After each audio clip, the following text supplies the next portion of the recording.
ఈరోజు ఉదయం మంగళగిరిలో ఏపీ ఐఐసి దగ్గర ధర్నా చేస్తున్న ఎస్సీ ఎస్టీ పారిశ్రామికవేత్తల్ని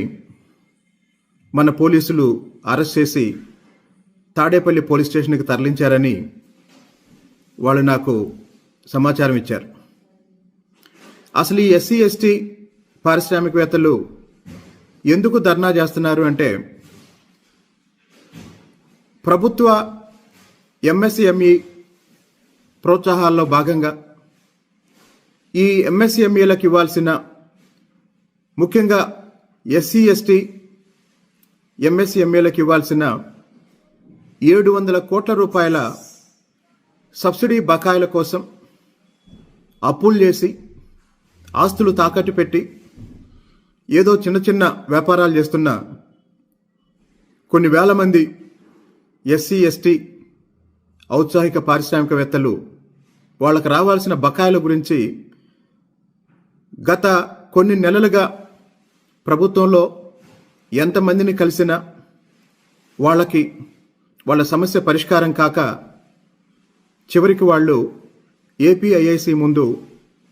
ఆందోళనకు దిగారు. అయితే గౌరవ ముఖ్యమంత్రి గారు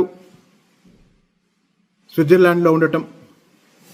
అలాగే మన పరిశ్రమల శాఖ మంత్రి భరత్ గారు కూడా ముఖ్యమంత్రి గారితో ఉండటం, అదే సమయంలో ఇక్కడ మంగళగిరిలో ఎస్సీ ఎస్టీ పారిశ్రామికవేత్తలు వాళ్ళ సమస్య తీవ్రత దృష్ట్యా వాళ్ళు ఆందోళన చేయటం, ఈ రెండు కొద్దిగా ఇబ్బందికరంగా ఉంది. ఎందుకు అంటే, ఎస్సీ ఎస్టీలకు రావాల్సిన సబ్సిడీ బకాయిలు వాళ్ళకి వెంటనే చెల్లించాలి అనే డిమాండ్ని నేను పూర్తిగా సమర్థిస్తున్నాను. అదే సమయంలో గౌరవ ముఖ్యమంత్రి గారు దేశంలో లేరు కాబట్టి మరో 2-3 రోజులు వేచి ఉండి గౌరవ ముఖ్యమంత్రి గారు రాగానే